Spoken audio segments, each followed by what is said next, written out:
3 mois après avoir été annoncé par le président de la République Félix Tshisekedi lors de la 89e réunion du Conseil de ministres, la nouvelle mouture du gouvernement a été rendue publique le vendredi 24 mars à travers un communiqué lu sur les antennes de la radio-télévision nationale congolaise par la porte-parole du gouvernement Tina Salama. La nouvelle mouture, la nouvelle équipe voit l'entrée de gros poids lourds, à l'instar de Vital Kamere, Jean-Pierre Bemba et Antipas Mboussa Nyamwisi. Mais l'heure est maintenant au travail, car le remise et reprise ont déjà eu lieu dans les différents ministères où il y a eu des changements. Mais que peut-on attendre de ce gouvernement? Est-ce que la nouvelle équipe sera à la hauteur pour relever le défi auquel la République démocratique du Congo fait face aujourd'hui? Mesdames et messieurs, voilà les différentes questions auxquelles nous allons tenter de répondre au cours de votre émission Géopresse que j'ai l'honneur de vous présenter. Mais je ne serai pas seul sur ces plateaux, je reçois des journalistes. J'ai à ma gauche Fiston Oleko, journaliste au groupe de presse Géopolis Forum, à qui je dis bonsoir. Bonsoir à vous, Jojo Moulamba. Bonsoir à tous nos téléspectateurs. Bonsoir aussi à mes co-débatteurs que vous n'avez même pas encore annoncés. Oui, déjà, je vais l'annoncer. Orly Darel Ngiamboukoulou, il est journaliste à 7 sur 7, à qui je dis bonsoir. Bonsoir, Jojo Moulamba. Bonsoir aux téléspectateurs. Bonsoir à tous les confrères journalistes sur les plateaux. Merci beaucoup. Et à l'extrême gauche, il y a Dieudonné Boanali, journaliste au groupe de presse Géopolis Forum, à qui je dis bonsoir. Bonsoir à Jojo Moulamba, bonsoir à Orly Darel, bonsoir aussi à Fiston Leko, bonsoir aussi à tous nos téléspectateurs. Voilà, fidèles téléspectateurs, nous démarrons cette émission. Comme vous le savez, le président de la République a remanié le gouvernement. Le Premier ministre a été maintenu. Vous le savez aussi, mais d'autres acteurs politiques intègrent le gouvernement pour l'Union sacrée de la nation, plateforme qui soutient le président de la République. La nouvelle équipe de Sama Lukonde est constituée de vertébrés. Les nouveaux entrants ont pour la plupart une grande expérience, mais c'est pas ce que pense la Mouka, qui estime que c'est une déception pour le peuple congolais qui va continuer à souffrir. Fiston Leko, qu'est-ce que vous en pensez? Merci beaucoup pour la parole. Il faut dire qu'il était important de pouvoir publier ce nouveau gouvernement Sama Lukonde remanié, parce qu'il faut dire que le gouvernement Sama Lukonde avait déjà beaucoup de gens qui manquaient. Vous allez vous souvenir que le ministre de l'économie, Jean-Marie Kalumba, était déjà, on peut dire, destitué par l'Assemblée nationale, du suite d'une motion qui l'a visé. Il y a aussi les ministres qui étaient ressortis du regroupement politique ou du parti politique de Moïse Katumbi, Ensemble pour la République. Notamment, on va citer Cheribé Kende du transport, du plan Mandou Tsimba. Il y avait la vice-ministre de la Santé.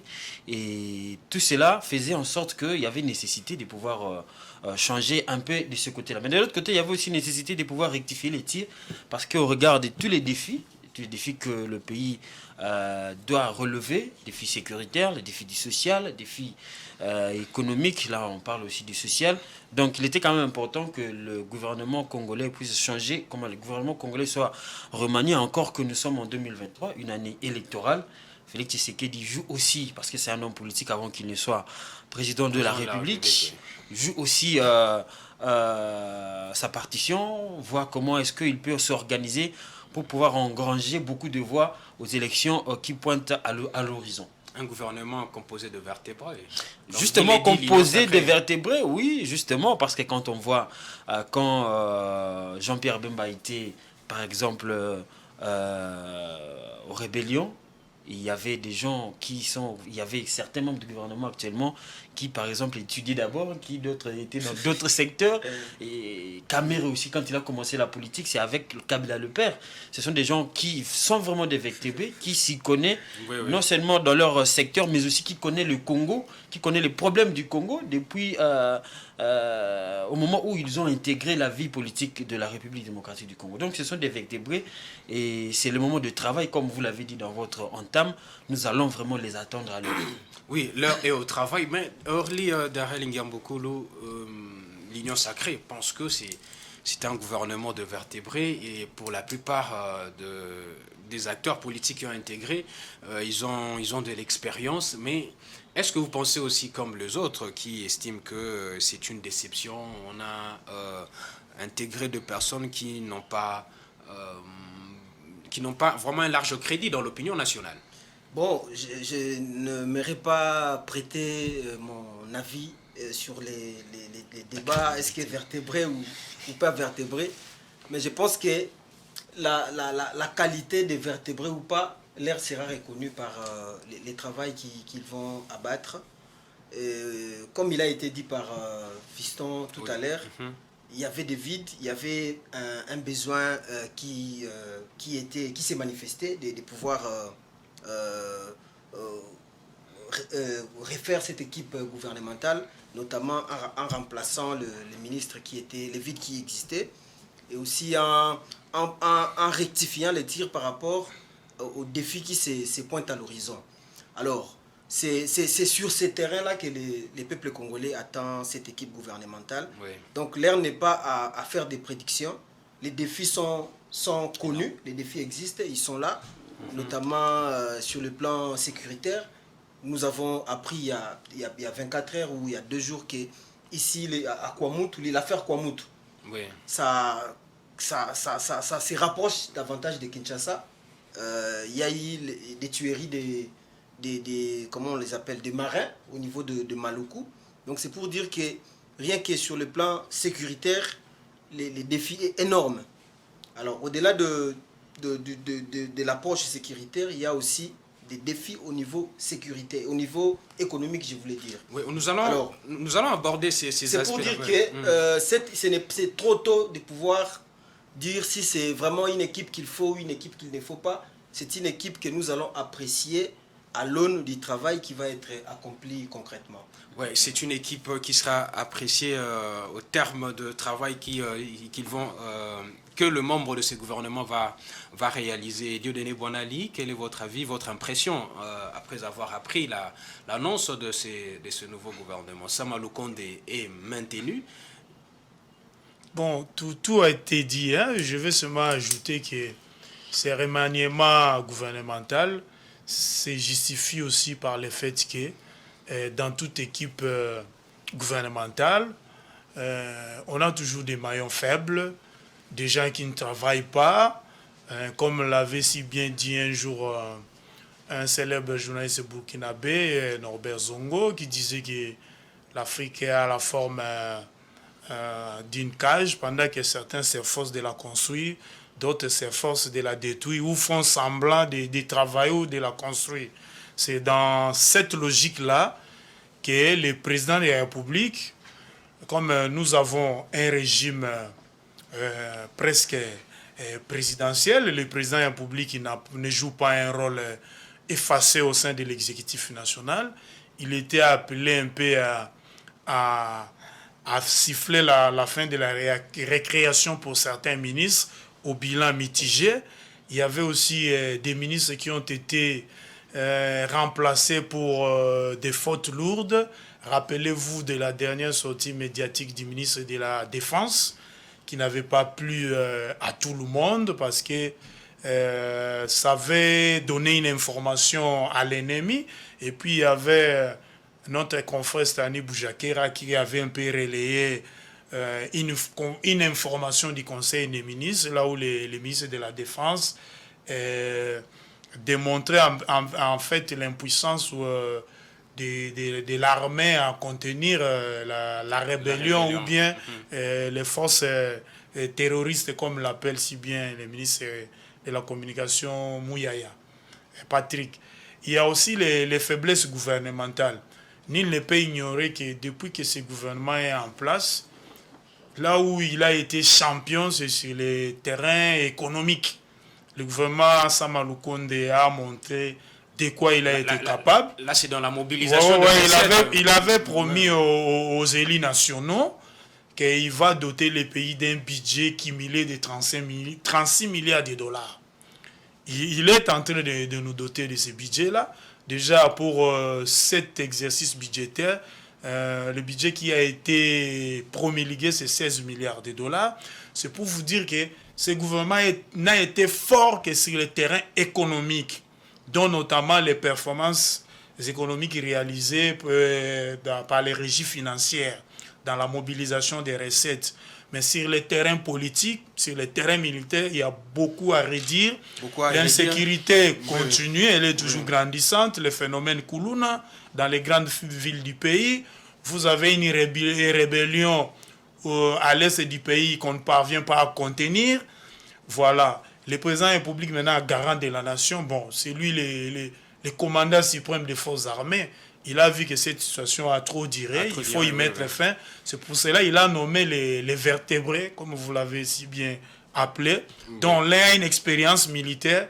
J'espère qu'il va mettre ça à la disposition de la patrie. Oui, nous espérons que la nouvelle équipe va travailler pour aider le pays à avancer et à résoudre les différents problèmes qui coiffent la population congolaise. Fiston Oleko, d'après certains observateurs et analystes politiques, Sama Lukonde II est plus éléphantesque qu'on pouvait s'y attendre. L'effectif de membres devrait être revu à la baisse d'après les attentes de la population, mais ce qui n'est pas le cas.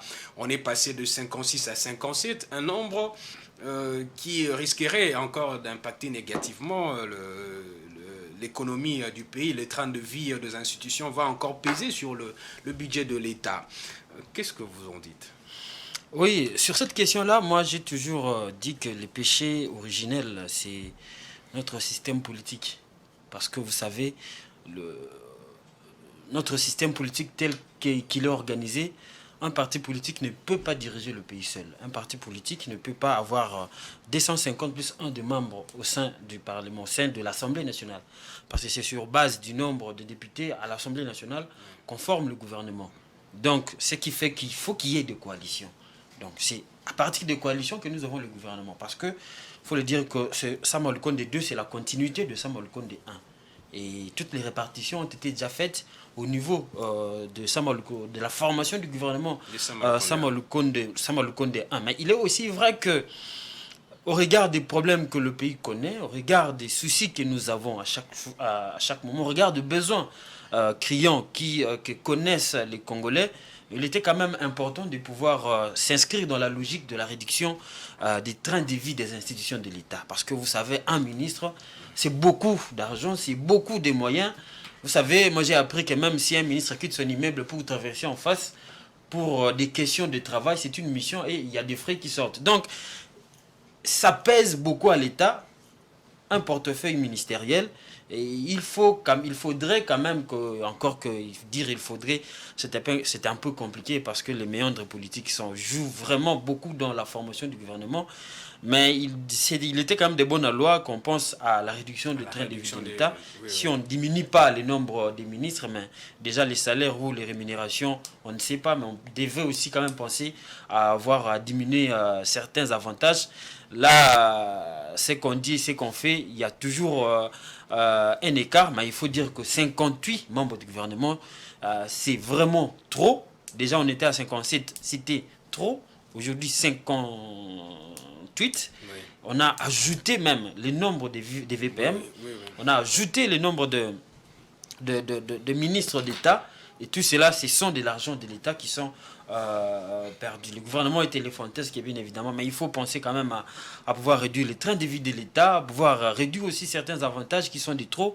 Et moi, j'ai été dans une conférence où un ministre dit que il y a des fois où j'ai utilisé mon argent de mission, je n'ai pas fini et j'ai réutilisé ça pour la fois prochaine. Mais sans pour autant dire qu'il avait refusé les fonds qu'on lui avait donnés pour la mission prochaine.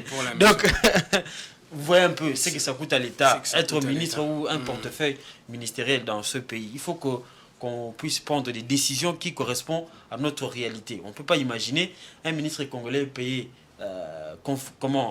ex aequo avec un ministre français, alors qu'un huissier congolais est payé de loin avec un huissier français.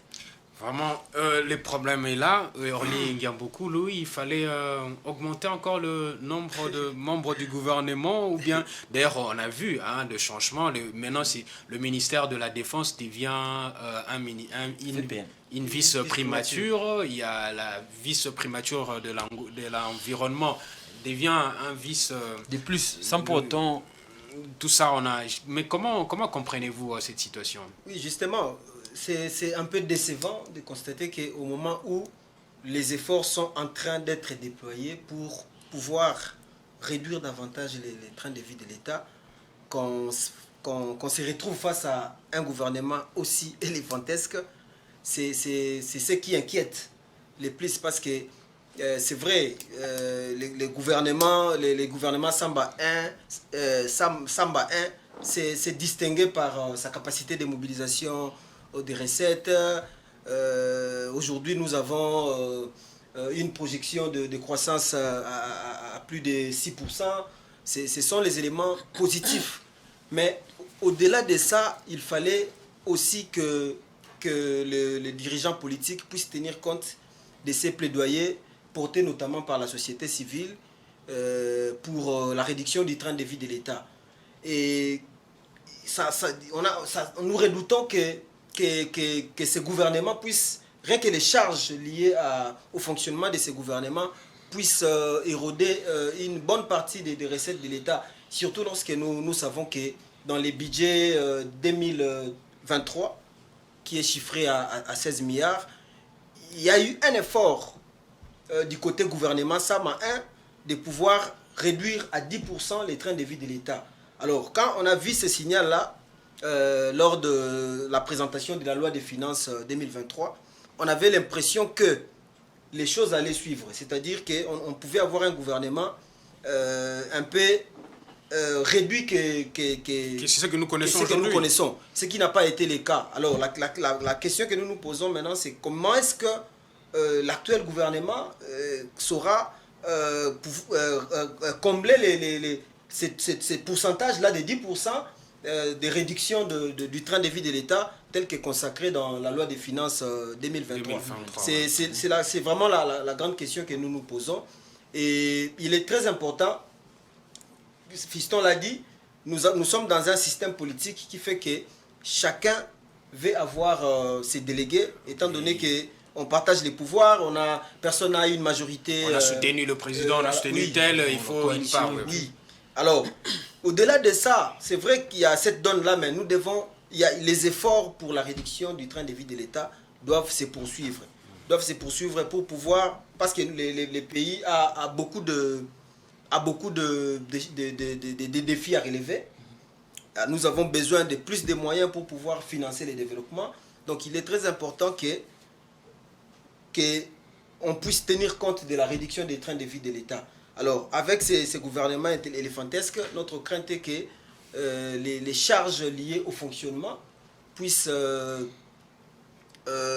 être très élevées, comme on l'a décrié dans les gouvernements précédents. Oui, c'est ça vraiment la crainte de la société, vraiment de l'opinion nationale. Mais Dieudonné Boinali, il y a eu de changements, comme on venait de le dire ici. Vous avez un ministère comme l'agriculture qui reste un ministère simple. Mais alors que le président parle de la revanche du sol sur les sous-sols. Pourquoi ne pas faire aussi de ces ministères une vice-primature aussi, qu'on mette aussi de moyens pour qu'on arrive aussi à développer ces secteurs? Merci pour cette question. J'aimerais, voulais-je dire que, comme l'a dit tout à l'heure notre estimé confrère Orly Darel, ce gouvernement est éléphantesque. Mais nous devons aussi ajouter, au vu de son analyse, c'est aussi un gouvernement budgétivore. Pourquoi? Dans le gouvernement Sama 1, nous avons eu 4 vice-primatures. Je fais une petite enquête. On en avait la vice-primature à l'intérieur, vice-primature aux affaires étrangères, vice-primature à la fonction publique et La dernière, la vice-primature à l'environnement. La ministre F. Bazaïba Massoudi a été rétrogradée et elle a vu son statut passer de la vice-primature au ministre d'État. Mais cela n'a pas empêché les magistrats, le président de la République, d'augmenter le nombre de vice-primatures. Aujourd'hui, dans le gouvernement Sama 2, nous en avons 5 au lieu de 4 comme dans les gouvernements précédents. Donc nous avons la vice-primature à l'intérieur, vice-primature à l'économie, vice-primature à la défense, vice-primature aux affaires étrangères et vice-primature à la fonction publique. Donc, il n'y a que 2 qui ont été maintenus. Si je peux paraphraser un peu les papes qui étaient récemment en République démocratique du Congo, dans la théorie des 5 doigts de la main, donc nous avons 5 vice-primatures. Donc, leurs statuts ne sont pas loin de celui du Premier ministre. En réalité, nous avons 5 premiers ministres. Donc, si on ajoute les premiers ministres, les véritables, Samalukonde Keng, ça fait 6. C'est trop budgétivore. Je pense qu'on ne peut pas vouloir une chose et refuser son contraire. Le président de la République a fait de la diminution du train de vie des institutions l'un de ses chevaux de bataille. Parce que les recettes générées par cette économie devraient être reversées dans des secteurs porteurs de croissance, comme construire les infrastructures, de santé, les routes, les écoles. Ou soit reverser ces sommes dans le cadre de la politique gouvernementale salariale qui consiste un peu à rééquilibrer les salaires des agents fonctionnaires de l'État. Parce que nous savons tous que ceux qui travaillent à Kinshasa sont mieux payés que les fonctionnaires qui travaillent dans le Congo profond. Le gouvernement voudrait qu'on puisse un peu équilibrer les salaires. Mais d'où proviendra cet argent? C'est dans la réduction peut-être aussi du train de vie des institutions. Mais là où ça choque aussi, les économistes disent que l'agriculture, c'est le soubassement de toute économie. Oui. La base même de la construction. C'est le premier secteur d'emploi. Voilà, de l'infrastructure économique. Et nous savons tous que la RDC a été premièrement un pays agricole. C'est l'argent issu de l'exploitation de la production agricole, dont notamment les VA, les cafés, pendant la colonisation, qui nous a permis à financer la MIBA. Et l'argent de la MIBA a servi à la construction du Grand Inga. Et l'argent du Grand Inga a servi à donner de l'énergie au Katanga pour bâtir une industrie minière florissante. Mais aujourd'hui, on néglige cette agriculture qui a construit notre économie. Le ministre de l'Agriculture, le nouveau, José Panda Kabamba. Il était à la recherche scientifique. Il était à la recherche scientifique, mais on ne parle pas de la recherche scientifique ici aujourd'hui. On aura d'autres occasions pour en parler. Même la recherche scientifique. J'aurais aimé, même la recherche scientifique, c'est un secteur transversal. J'aurais aimé que le ministère de l'Agriculture soit élevé au rang de vice-primature. Parce que moi, je ne vois pas un ministère qui est là que pour gérer les dossiers administratifs des agents de l'État qui sont à plus d'1 million d'effectifs. Vous êtes là que pour gérer les dossiers des agents. Les primes, les salaires, les promotions, et on en fait une la retraite, les pensions sociales. Mais vous en faites une vice-primature. Quelle est l'incidence du fait d'avoir élevé le ministère de la fonction publique en vice-primature sur l'économie du pays ou sur des secteurs porteurs de croissance? Moi, je ne vois pas. Je ne suis pas contre ces ministères-là, mais je pense, au regard des priorités, au regard des urgences gouvernementales, c'est le ministère de l'Agriculture qui devait être élevé au rang de la vice-primature au lieu du ministère de la fonction publique. Oui, merci Dieudonné Bonali. Vous savez, Fiston Leko, la République démocratique du Congo fait face vraiment à de grosses difficultés d'ordre sécuritaire, économique et social. Certes, il y a encore quelques avancées, mais beaucoup reste encore à faire. Mais aussi sur le plan de la défense, le président a jeté son dévolu sur l'ancien vice-président, le Jean-Pierre Bemba, qui est président du MLC. Il est nommé vice-premier ministre en charge du ministère de la Défense. Que peut-il faire à ces postes? Ou que peut-on attendre de lui à ces postes? Merci beaucoup, parce que nous parlons de ce que nous devons attendre de lui. Il faut dire que le Congo a vraiment un problème, surtout du côté de la sécurité. Et surtout la partie Est a toujours été considérée comme le ventre mou de notre pays, où toute forme d'agression passe, ou bien qu'aujourd'hui on parle aussi de Kwamout, mais l'Est de la République, c'est quand même plus de 20 ans. Donc, c'est-à-dire que, déjà, il faut dire que les défis sont énormes sur ce point-là, parce que vous savez, il y a d'abord cette problématique de M23, et encore, il faut dire que on a toujours l'impression de croire que nous n'avons que le M23 comme groupe armé qui fait des atrocités, qui commet des atrocités à l'est du pays. Il y a encore une centaine. À l'Ituri, il y a les Codeco, il y a les Zaïre, il y a les FRPI.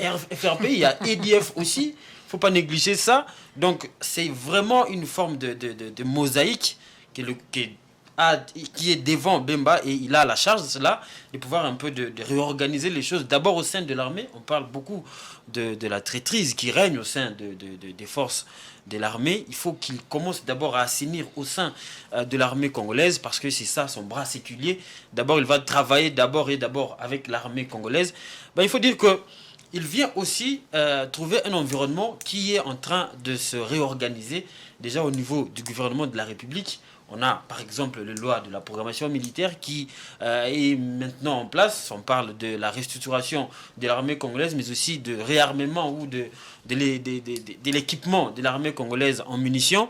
Et là, on a vu qu'il y a eu la première vague de recrutement de 18 000 hommes au niveau de l'armée. Donc il est venu aussi trouver une armée qui se réorganise, une armée qui cherche un peu à monter en puissance. Lui-même, il a dit, lorsqu'il a pris les fonctions, le jour de sa remise et reprise avec son prédécesseur Gilbert Kabanda, que l'heure n'est plus au discours, et il faut déjà commencer à travailler pour restaurer l'autorité de l'État. C'est ce qui est important, l'autorité de l'État sur l'ensemble du territoire national. Et c'est la charge, bien évidemment, du secteur de la défense. Donc, ce qu'on peut attendre de l'ère de ce ministre, pour revenir à votre question, c'est cette question-là. Mais bien que la question est transversale, aujourd'hui on parle même du ministère des Affaires étrangères qui est là, qui travaille aussi pour la paix. Même le président de la République est au four et au moulin pour chercher la paix à l'est du pays. Mais lui, il va travailler justement pour, moi je peux dire, le renforcement, pour cette véritable montée en puissance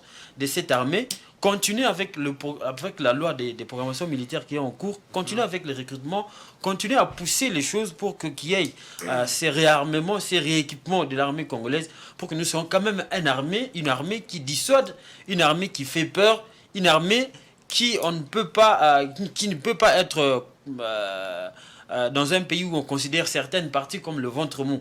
Donc c'est ça vraiment son travail, et les Congolais l'attendent vraiment là, encore qu'il a une réputation dans ce secteur-là de la défense, qu'il connaît bien les Congos, surtout pour son passé. Avoir piloté le MLC, le mouvement de libération du Congo à l'est du pays. Donc on croit qu'il sortira des bonnes choses de lui. Il faut dire aussi qu'il y a des gens qui parlent de lui comme un repris de justice. Je pense que c'est un argument qui ne tient pas debout, parce que à la CPI, il a été mais il a été sorti indemne, acquitté, mais qui n'a pas encore son casier judiciaire. On va dire c'est quand même vide, surtout sur cette question des atrocités qu'on lui reprochait au niveau de la Centrafrique. Donc, on attend de lui la pacification du pays. Si pas la pacification, mais quand même qu'on sente que les choses ont bougé pour que nous assistions quand même à cette paix-là. Ça fait longtemps que ça dure. Ça fait longtemps que l'insécurité perdure dans la partie est de la République démocratique du Congo. Jean-Pierre Bemba, président du mouvement de la libération du Congo, est nommé vice-premier ministre, ministre de la Défense nationale. Donc il va donc affronter de défis tout aussi imposants. Il faut aussi reconnaître qu'il entre en jeu dans un contexte sécuritaire très délicat. Alors, Darel Kiamboukoulo, il sera vraiment facile pour lui, ou bien il doit, je sais pas, remuer ciel et terre pour y arriver? Non, il ne sera pas facile pour lui au regard de la situation sécuritaire actuelle du pays. Donc, Jean-Pierre Bemba a vraiment du pain sur la planche. Il doit abattre un travail d'étudiant pour pouvoir relever les défis. Ce que j'ai aimé dans sa nomination, c'est un peu son background qu'il a dans les secteurs de la sécurité. Parce que vous savez, nous sommes un pays qui a besoin de la technicité. Et souvent, on est en train de nommer des gens qui n'ont pas les profils de la fonction. Alors, Jean-Pierre Bemba, au regard de son profil académique, il a fait les études de gestion, il a été dans l'économie, dans les commerces, c'est un intellectuel, mais il a aussi une expérience avérée de terrain, au regard de son passé, notamment dans la rébellion. La rébellion et MLC, face au RCD. Et puis Justement, donc au regard de ces backgrounds-là, c'est quelqu'un sur qui on peut reposer beaucoup d'espoir. Et aussi parce que c'est quelqu'un qui connaît la partie est de notre pays, pour avoir œuvré là-bas pendant un certain temps. Alors on attend vraiment beaucoup de lui.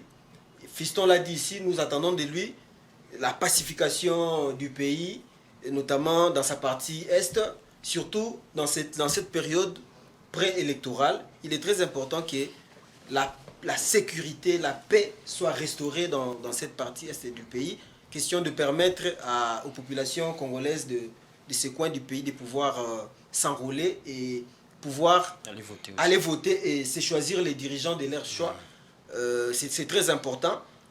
Mais aussi, l'insécurité en RDC n'est pas que dans la partie est. Oui. Aujourd'hui, nous craignons pour notre sécurité, nous qui sommes à Kinshasa, parce que nous apprenons des sources dignes des fois que cette affaire de Kwamouth est déjà à la porte de Kinshasa. Ça dégénère encore davantage. C'est déjà ici à Maluku. Donc c'est aussi un aspect important de ces macro-problèmes d'insécurité dans lesquels la RDC est plongée depuis un certain temps. Donc Jean-Pierre Bemba, au-delà de la partie est de la RDC, Jean-Pierre Bemba doit aussi déployer ses efforts pour pouvoir bien cerner cette affaire de Kwamouth. Nous avons vu le président de l'Assemblée nationale, Christophe Mbosso, tout récemment, qui a un peu nommément cité Jean-Pierre Bemba pour dire que nous attendons de lui, nous espérons qu'il va venir à bout à cette problématique de l'insécurité, cette affaire de Kwamouth. Mais il doit aussi avoir le moyen de sa politique. Justement, c'est là où j'aimerais... Ça ne dépend pas, tout ne dépend pas de lui. C'est là où j'aimerais relever les caractères systémiques de la crise sécuritaire que connaît la RDC. Donc Jean-Pierre Bemba doit certes travailler. Jean-Pierre Bemba doit certes puiser dans son expérience des chefs rebelles, dans son expérience de soldats aussi. Des soldats, d'hommes de terrain pour pouvoir enrayer cette insécurité. Mais les problèmes restent systémiques. Ça signifie que toutes les institutions du pays, tout citoyen congolais doit mettre la main dans la pâte. Mbosso l'a dit, il faut se communiquer des informations, il faut rester soudé pour pouvoir vraiment répondre efficacement à ces sempiternels problèmes d'insécurité qui dérangent notre pays depuis plusieurs décennies. Oui, il faut finir avec l'insécurité qui gangrène vraiment la partie est du pays. Il faut que tout le Congolais puisse vraiment mettre la main dans la pâte pour en finir. La restauration de l'État doit vraiment être faite pour que tous les Congolais circulent paisiblement, puisqu'il y a de Congolais où il y a de coins où le Congolais ne circule plus, c'est contrôlé par... Ça devient très dangereux. Très dangereux. Ils sont déjà ici à Maluku. Ça devient très dangereux. Et ce qui est décevant, c'est que depuis un certain temps, cette affaire de Kwamouth, on n'arrive pas au niveau institutionnel à bien les cerner.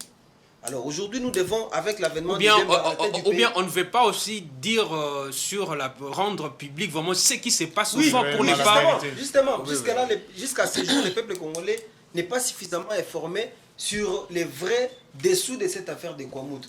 Et là, on veut pas susciter beaucoup de tension aussi. Monte encore d'un cran lorsque nous apprenons qu'ils sont ici à Maluku. Et demain, ils seront à Kingasani, ils seront parmi nous. Et voilà, Kinshasa, c'est qui? C'est la capitale, c'est le siège de l'institution. Et Maluku, c'est 80 km. Allez-y mesurer allez-y mesurer les dangers qui est à la porte de notre ville.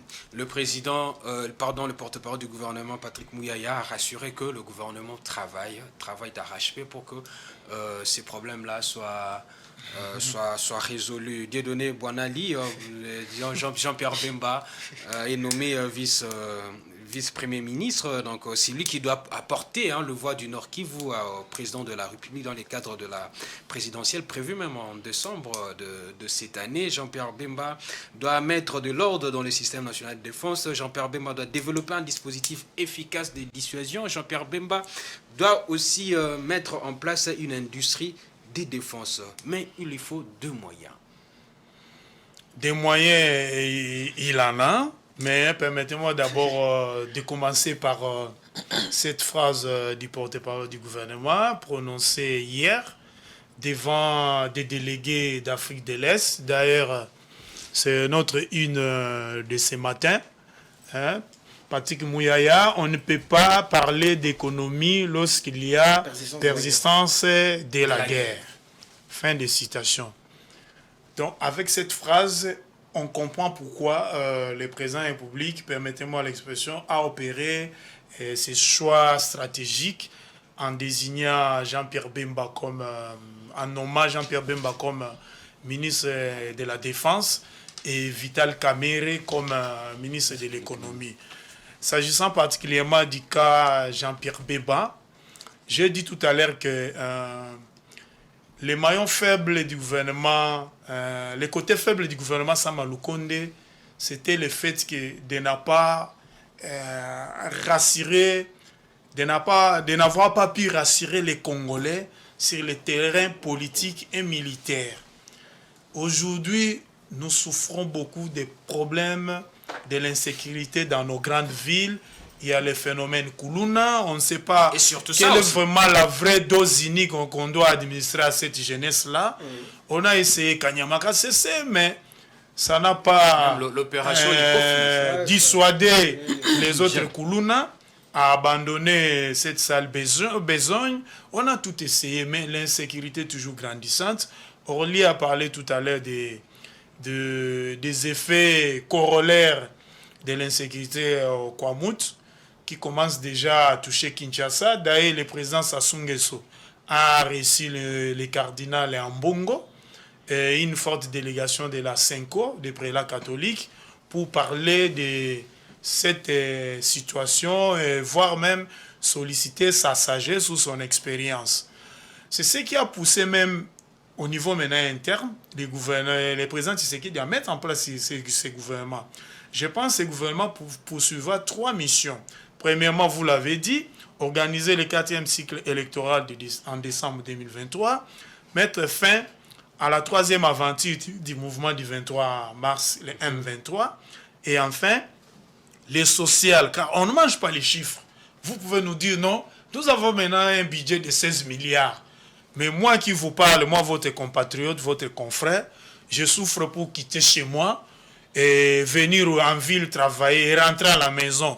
Hier, j'ai vu des mamans et des papas, certains avec des petits sachets à la maison qu'on appelle communément, on ne sait jamais, avec quelque chose qu'ils ont pu attraper pendant la journée pour amener à la maison, pour que les enfants puissent manger. Ils ont souffert ici sur les boulevards. Pourquoi ? On n'a pas un système de transport dans la capitale multimodal pour absorber tout le monde. C'est pour cela que je dis que ce gouvernement est là aussi pour les social des Congolais. Il faut donner du travail aux jeunes. Répondre aux sociales. Le social, c'est aussi lutter contre le chômage. Le social, c'est aussi les transports, l'éducation, la santé. Des conditions de travail. Bref, l'amélioration des conditions de vie et de travail des Congolais. Voilà pourquoi j'ai dit Jean-Pierre Bemba a beaucoup de chances de réussir. Pourquoi? Bon, ça va vous faire rire. Je pense qu'il est le tout premier ministre. Bon, il est vice-premier ministre, pour la bonne compréhension. Il est le tout premier ministre de la Défense nationale qui va bénéficier des conditions actuelles, les meilleures pour travailler, que ses prédécesseurs n'ont jamais eu. Je vous donne par exemple, le ministère de la Défense a toujours été locataire. Vous connaissez l'histoire de Mongaliema, oui. Là où se trouvait l'état-major de l'armée. Et par le passé, c'était l'hôtel pour les hôtes des marques de la République. C'est là où Mobutu recevait les hôtes des marques de la République. S'il veut qu'il passe la nuit là-bas à Mongalema, c'est là-bas qu'il passait la nuit. Parce qu'il y a des villas, il y avait un bâtiment sous forme de l'hôtel. Mais on avait transformé ça, par manque d'infrastructure, en état-major général de l'armée. Mais grâce à l'Union européenne, un partenaire au développement, on est en train de construire un hôtel de la défense au camp Kokolo. Et les travaux sont presque terminés. Il sera le premier ministre de la Défense à occuper ces bâtiments-là. Deuxièmement, on l'espère bien. Nous avons pour la première fois la loi de la programmation militaire. Une loi importante qui a manqué à notre armée pour sa réorganisation, sa restructuration.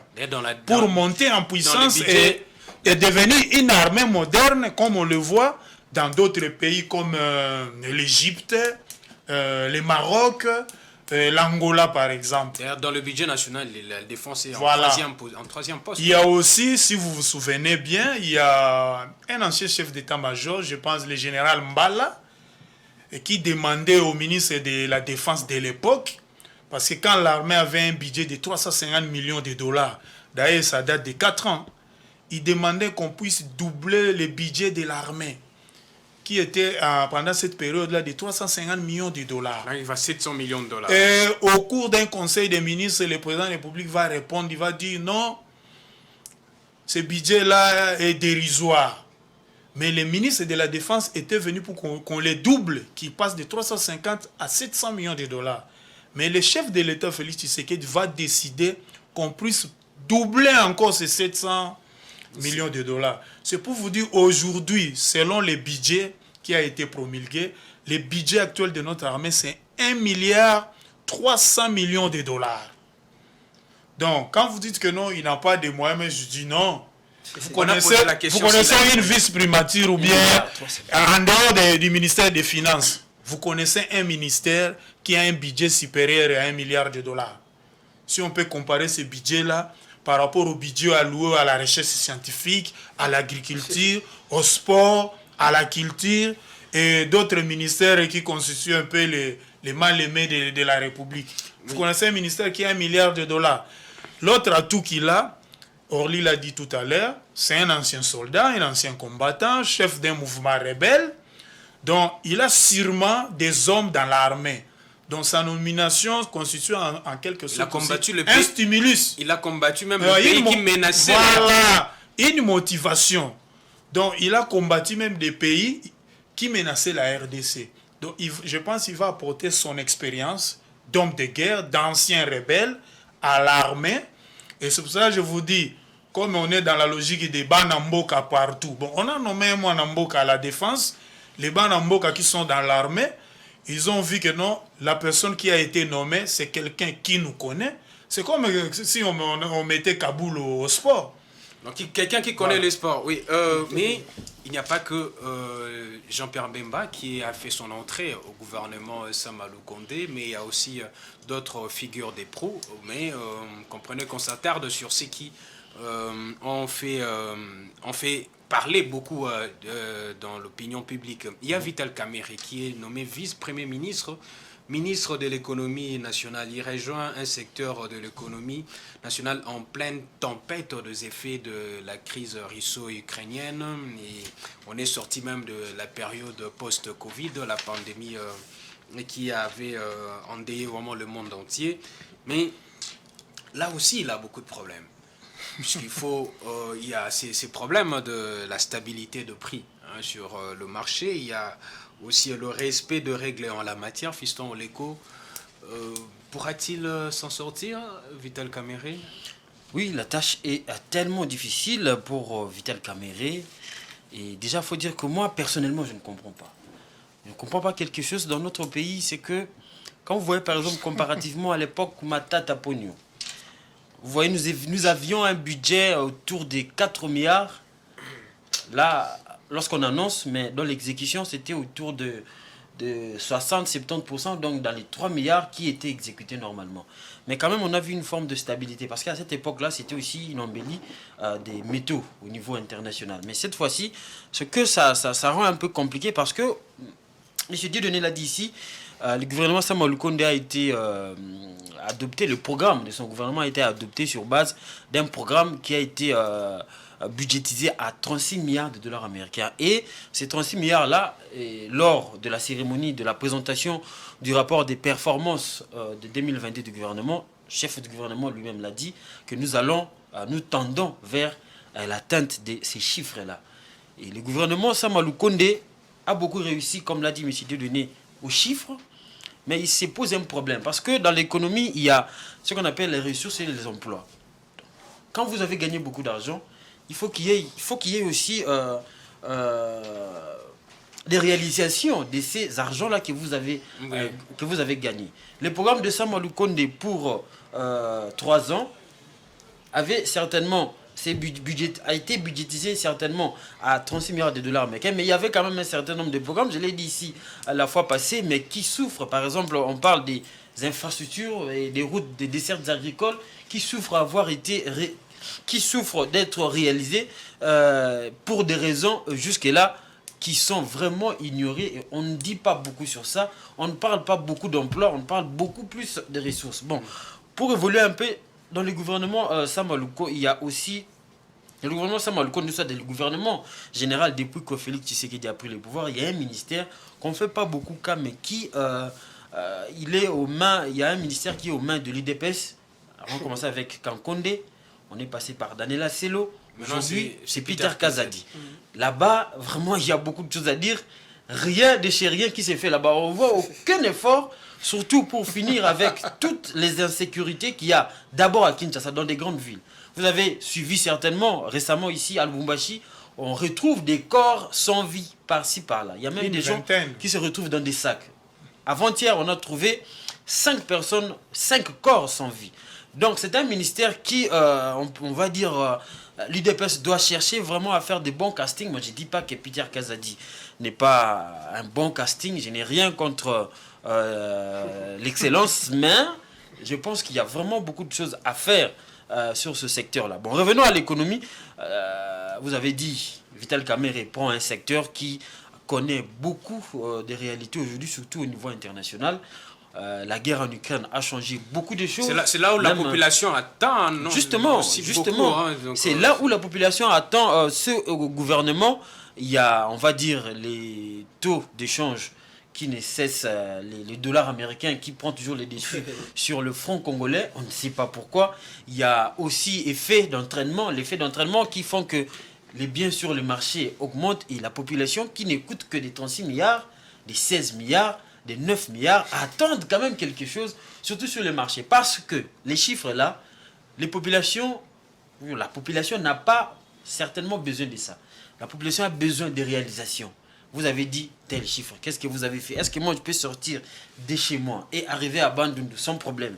Est-ce que moi je peux vivre avec le salaire que vous me donnez ou le salaire qui est accepté ici au Congo? Est-ce que moi je peux vivre avec $1 parce que il faut le dire, les Congolais vivent de moins le PIB n'a pas changé, nous sommes à moins de $1 malgré les recettes. Malgré les recettes réalisées, malgré les performances économiques. Donc ce sont des vraies questions que le gouvernement congolais actuel, même les gouvernements futurs, doivent se poser pour que les populations quand même trouvent son compte dans toute l'action que mène le gouvernement, ses dirigeants. Orly Darel Ngiamboukoulou, est-ce que voilà, on peut, avec ces nouveaux gouvernements, espérer voir vraiment que même le prix s'est stabilisé? On a parlé du taux d'échange ici. On achète l'omelette à 1000 francs à ville. À l'indicatif, c'est relativement stable, mais dans le parallèle, c'est... Voilà, il y a une légère dépréciation, tout ça, mais avec l'actuel ministre de l'économie, puisque lorsqu'on parle de l'économie, on parle de production aussi. On parle production, on parle transformation, on parle commercialisation. Mais ici, on a tendance à penser consommation. Qu'est-ce que nous consommons? Mais on ne produit pas. Le Congo, on ne produit pas. Qu'est-ce qu'on peut attendre? Ça, vous avez vous-même répondu à votre question. Donc, Vital Kamerhe, moi, je considère la nomination de Vital Kamerhe comme une occasion, une énième occasion qui lui est offerte pour se racheter vis-à-vis du peuple congolais. Ah ouais. Et Vital Kamerhe, je crois qu'il en est bien conscient. Il en est conscient Alors, il doit maintenant se mettre au travail. Il a déjà les profils qu'il faut. Il a fait les études d'économie. Il a déjà géré par les passés. Il est très introduit dans l'actuel pouvoir, ce qui fait qu'il connaît tous les problèmes, tous les défis, et je crois qu'il connaît aussi quelles sont les formules, comment procéder pour pouvoir relever ces défis. Donc voilà le travail qui attend Vital Kamerhe. Et moi, je reste optimiste. Je pense que Kamerhe doit vite se mettre au travail, parce qu'on a les sécurités, bien sûr, on a plusieurs autres problèmes, mais les problèmes vraiment central, c'est les sociales du peuple congolais. Et aujourd'hui, la vie est devenue très chère en RDC, très chère. Et c'est partout, c'est pas seulement à Kinshasa. Moi, c'est pas seulement à Kinshasa. Aujourd'hui, j'ai acheté un pain à 700 francs. Vous imaginez, un pain à 700 francs, les dollars est aussi entre 23 000 et 22 500. Et dans le marché parallèle. Voilà, donc il y a beaucoup de défis sur le plan économique. Mon confrère Boanali l'a dit ici que les chiffres, la population ne mange pas les chiffres. La population ne mange pas les chiffres, et Vital Kamerhe a tout intérêt à pouvoir traduire les chiffres dans l'assiette du citoyen congolais.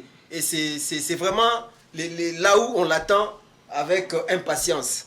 Et nous espérons qu'avec tout ce qu'il a comme expertise, comme technicité en la matière, Vital Kamerhe doit pouvoir travailler en synergie avec son collègue de l'industrie pour pouvoir accélérer notamment les projets de zone économique spéciale de Maluku par exemple. Et c'est ce genre de projets qui pourront permettre à la RDC de diversifier son économie, de pouvoir produire, et nous le savons bien que plus nous produisons, plus nous avons les devises en quantité. Et par effet d'entraînement, il y a une stabilité de la monnaie au niveau national. La fiscalité suit. Tout suit, tout va suivre. Parce que nous constatons aujourd'hui que même si le gouvernement persiste à dire que l'instabilité observée actuellement sur les secteurs monétaires n'est pas de nature à avoir des conséquences sur les prix d'échange sur les marchés. Ce sont les discours. Nous qui vivons avec la population, nous constatons qu'il y a vraiment un lien de cause à effet entre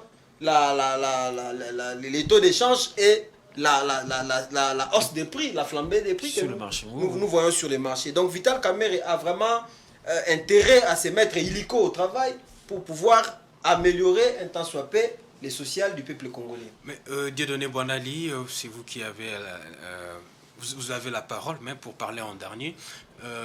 Les inspecteurs même économiques qui travaillent au ministère de l'économie, on ne les voit pas sur terrain. Comment donner un... Ils sont en nombre insuffisant et ils sont mal payés. Merci pour cette question. J'ai été optimiste pour le vice-premier ministre Jean-Pierre Bemba.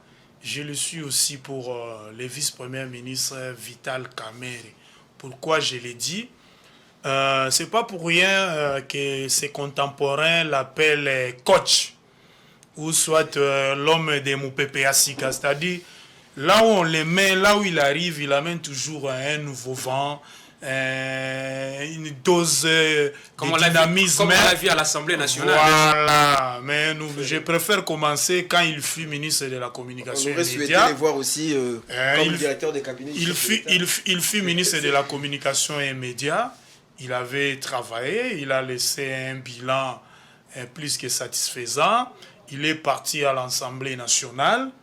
Je me rappelle les députés nationaux, que ce soit les assistants parlementaires, même les administratifs, même les journalistes qui étaient accrédités à l'Assemblée nationale. En tout cas, ils trouvaient leurs droits. Ce n'est pas comme on l'a vu après lui, avec certains présidents de l'Assemblée nationale, qui étaient victimes des sit-ins des assistants parlementaires, des mouvements de grève. On n'a pas vécu ça avec Vital Kamerhe. Et sous sa présidence à l'Assemblée nationale toujours, il y avait un semblant de démocratie. Il y avait les dialogues. Un semblant de démocratie. Non, je voulais dire un semblant de démocratie, pas comme on trouve aujourd'hui dans les débats parlementaires. À l'époque de Kamerhe, c'était vraiment le vrai débat démocratique. C'est-à-dire, quand un ministre est interpellé à l'Assemblée nationale, les bureaux ne les sauvaient pas. Il n'y avait pas des arrangements politiques. Non, il faut le laisser, il est malade, on amène les certificats médicaux, non, il ne peut pas venir se présenter. À l'époque des Camérés, ce n'était pas comme ça. Donc tout était à merveille. Au ministère de l'économie. J'arrive. On les met au secrétariat général du PPRD. Vous avez vu comment était le PPRD sous Caméré. On la lève au secrétariat général là-bas. Il démissionne du PPRD, il crée son propre parti politique. Vous connaissez la santé politique de l'Union nationale pour la nation. L'INC, un jeune parti politique créé en 2010, vous connaissez. Je ne suis pas là pour faire le marketing, c'est pour vous dire que c'est un homme qui a montré déjà la place qu'il faut. Qui a montré déjà des preuves ailleurs. Et surtout, c'est un économiste formé à l'université de Kinshasa, c'est un mania de l'économie. Donc on l'a mis dans son secteur de prédilection, là où il a été formé par la nation. Donc c'est comme un poisson dans l'eau, il sera comme un poisson dans l'eau. Donc Vital Kamerhe n'a pas droit à l'échec. Il n'y a pas d'excuse pour il n'y a pas d'excuse, il doit réussir. Pourquoi? Vous savez, aujourd'hui, vous l'avez dit en introduction, nous avons un sérieux problème en ce qui concerne le contrôle des prix. La politique nationale des prix, c'est le ministère de l'économie. Mais aujourd'hui, qui contrôle les prix sur les marchés? Nous savons tous, dans les lois qui régissent notre économie, on oblige à tout commerçant d'afficher les prix. Que ce soit dans les transports en commun, même dans les restaurants. Mais dans les différentes stations-service, on affiche les prix. Est-ce que dans nos boutiques, on affiche les prix? Dans tous les supermarchés, là où vous entrez, vous voyez, on affiche les prix. Mais c'est le rôle du ministère de l'économie. Mais ce ministère est dépourvu d'argent. Je parlais tout à l'heure des inspecteurs il n'y a pas économiques. d'inspecteur des affaires économiques. Les personnes qui sont là est vieillissant. Il n'y a pas assez de jeunes pour vaquer, faire un peu de mouvement, aller contrôler. Nous avons besoin des inspecteurs des affaires économiques sur toute l'étendue du territoire national et un nombre suffisant pour contrôler les prix. Sinon, toutes les décisions qu'il va prendre depuis son cabinet vont rester l'est-montre parce que qui vont les aider à les mettre en œuvre. Il faut lutter aussi contre la hausse des prix. Il faut protéger les paniers de la ménagère, surtout les gagnes petits. J'aimerais aussi qu'ils puissent aussi lancer les recrutements des inspecteurs des affaires économiques pour augmenter leur nombre. Comme on l'a vu au ministère, je pense, du travail, de l'emploi et de la prévoyance sociale. On est tenté de recruter les inspecteurs pour mettre de l'ordre dans ces secteurs-là, surtout dans les secteurs du petit commerce, où les Indo-Pakistanais, les Libanais et les autres Asiatiques payent mal les Congolais. Et nous sommes dans un pays où on n'a même pas un SMIC. Et quand ils vont manger, ils ne donnent rien aux Congolais. Ils mangent seuls. Moi, je n'ai jamais vu un patron qui mange chaque jour seul. Même les nôtres, ils mangent avec ces travailleurs parfois. Mais pourquoi ces Asiatiques-là ne peuvent pas manger avec les travailleurs congolais? Ou à défaut leur donner quelque chose comme subside pendant la pause. Merci Dieudonné Boanali, merci Fiston Leko, merci Darel.